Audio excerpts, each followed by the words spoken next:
Heather is the widely acclaimed speaker, trainer, and consultant who literally wrote the book on search engine marketing. 2 books, in fact.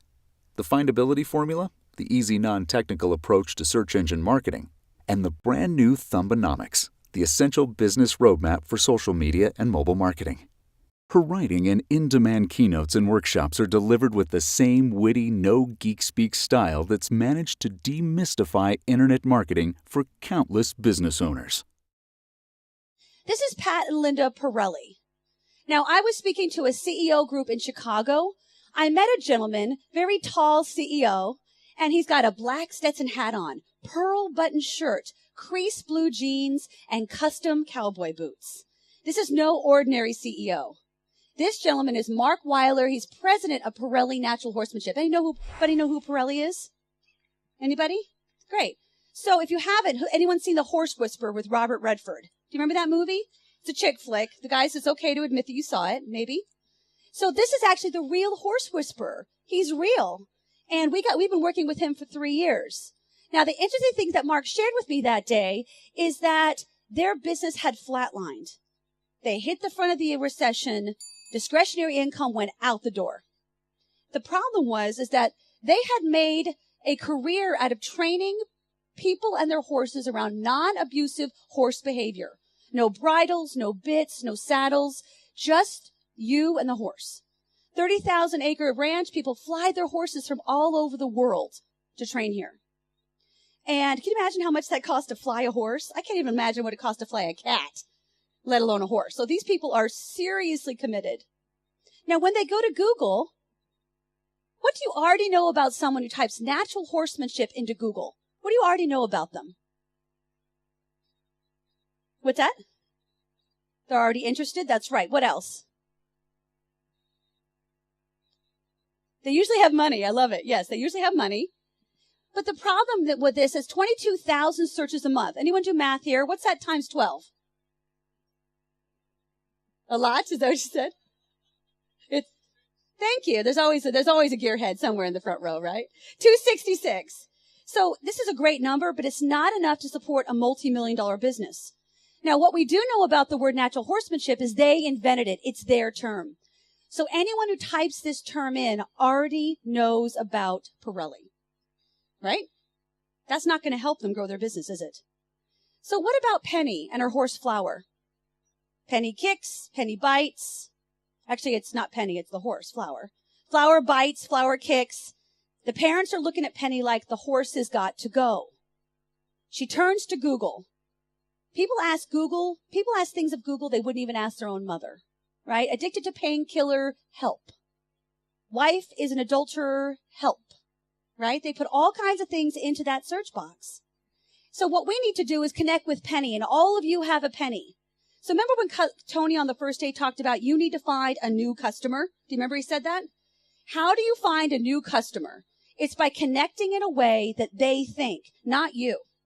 The problem is we're all so close to our own businesses that it's hard for us to see outside of that realm.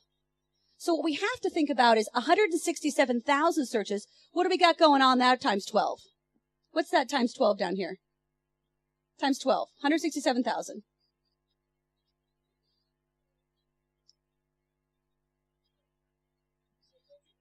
Yeah, 2 million, right? A little over 2 million.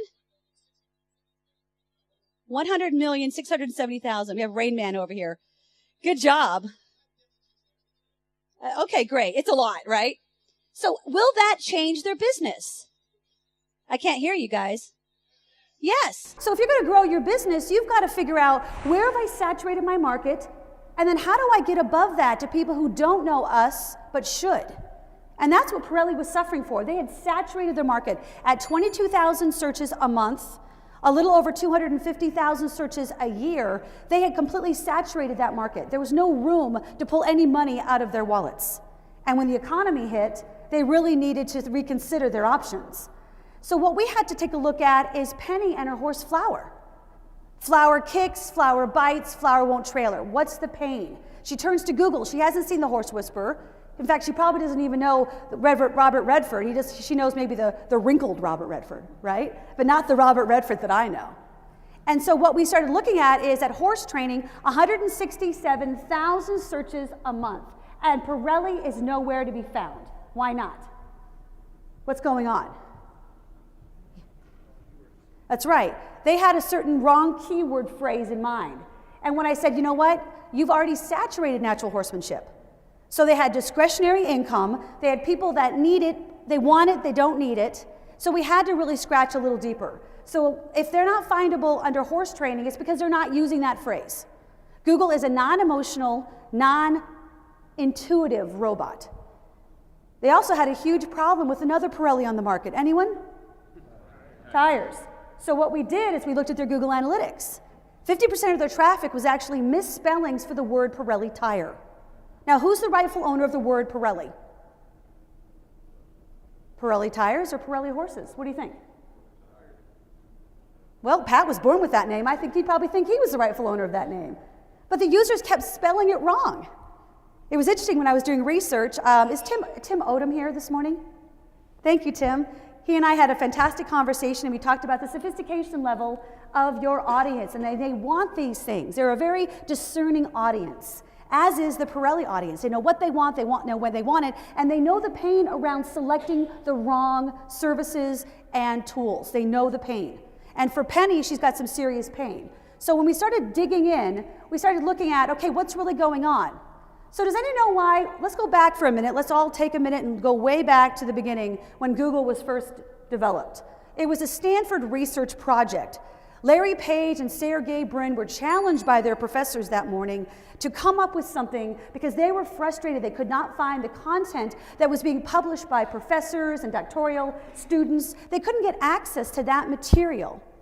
So they're like, how can I come up with an engine or a database that lets me access that quickly? Because I don't want to wait until those documents are published. That could take forever to get into the library.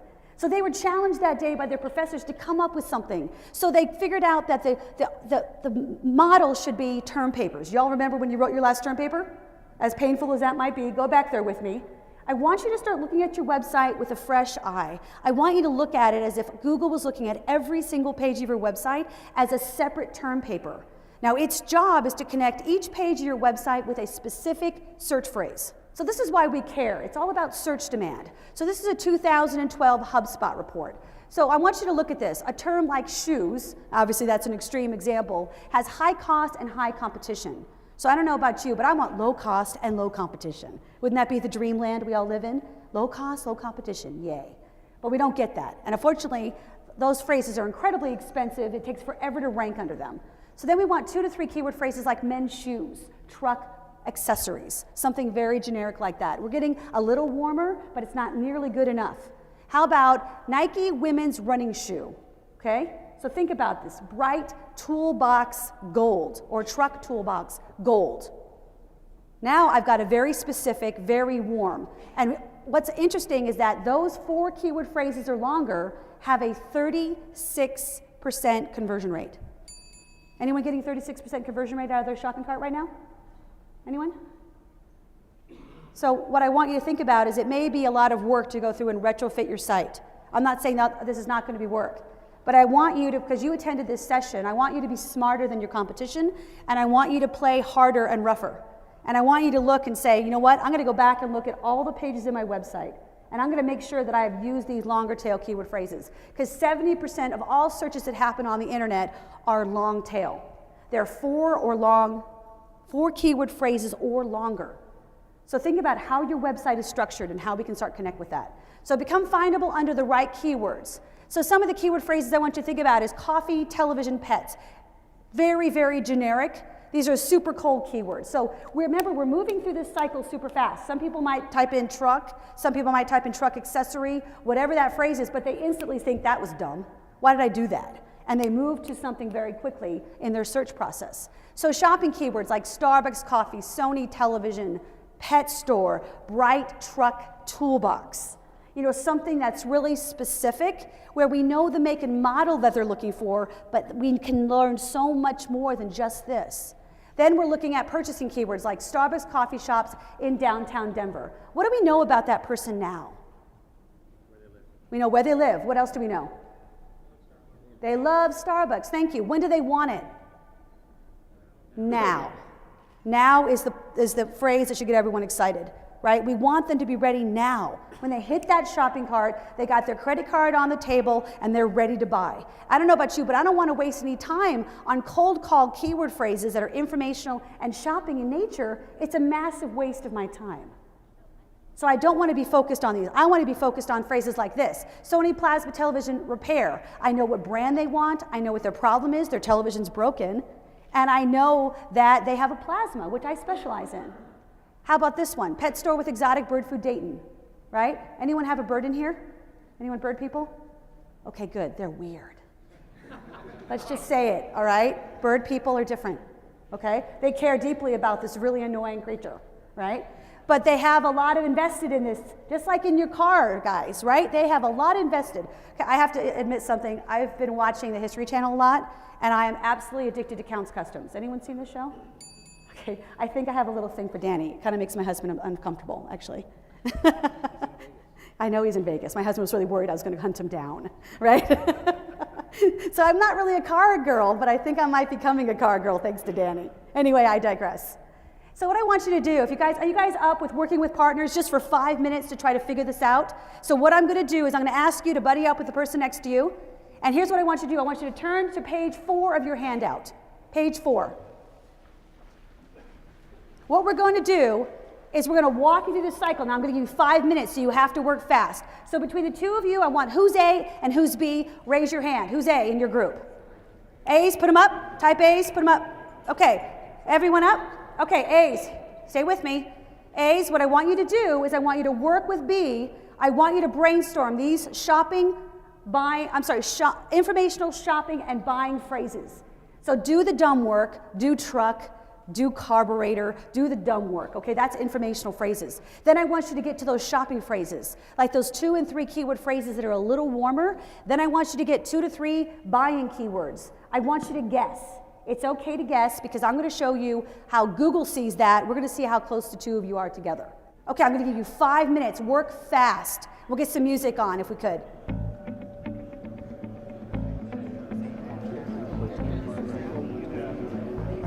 Okay, buying keywords. Don't think about it too hard. Just write it down. Sometimes we have to go back to the beginning and think about what our audience really wants.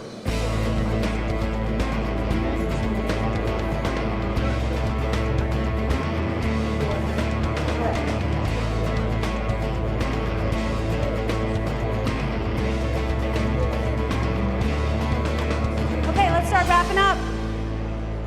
You've got to put your head into the mindset of the searcher. Because a lot of us, we're so deep in the analytics, we're so deep in the site architecture, we're so worried about the penguin and panda updates of Google that we don't ever lift our head up and look at our customer, right? That's the big problem here, is I want you to reconnect with how they think. So here's my television, I've got a problem, right? So I go to Google and I start typing in specific keyword phrases like television at 435 million searches a month. So guys, what kind of keyword is that? Is that informational, shopping, or buying? What is it? Informational, that's right, because they have just started thinking about it. But what, 435 million people do that every day. So you're like, no one's typing that in. Yeah, they are typing that in, but that's not where they convert.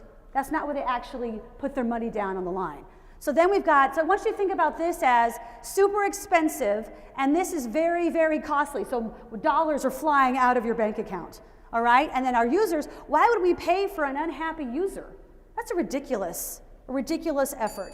How about this one, television repair, 983,000 searches a month. We've made quite a drop, haven't we? But our costs came down, the competitive nature of that keyword came down. So I know a lot of you do paid search or pay-per-click. Well, what I want you to think about is if I optimize a page on my website for that specific phrase, it's going to rank that much faster, the less the competition. So I want you to pick phrases that are going to rank super fast. Okay, Sony television repair. Now I know we have a broken television, 434,000 searches a month. We took another hit in search volume, but our competition went down and our price went down. When's the last time a marketer said, I want to give you lower search volume, and actually have you pay me less, right? So I want you to think about it. It's not about the quantity of the search volume. Get that out of your head. I want you to think about the quality of the search volume. That's what counts, because when they go in there, they're going to be looking for very specific phrases. So as we come down here, what's wrong with the word Dayton? Anybody? It's too generic. Yeah, it's too generic. There's actually 23 Daytons in the US. So I know a lot of you ship US, but a lot of people will search locally because maybe they don't want to pay for shipping, they're cheap. And maybe they'll look at those options. So think about, how could I have a page that ranks for every single city in the US? You guys are savvy marketers, you could do that. They just don't know that option exists. You could say, you know what, once they get to that Dayton page, you could say, you know what, we free ship and we guarantee it. Why not? You could be their local US provider. So be smart, think differently than your competitors. And as we come down this shopping continuum, you'll see even at Television Repair Sony Dayton, Ohio, on-site repair, we have 5,940 searches a month. That long, ridiculous keyword has 5,900 searches a month. That's crazy talk. But that's how people have become, right? They know that the longer the keyword phrase, the warmer the search results are going to come out.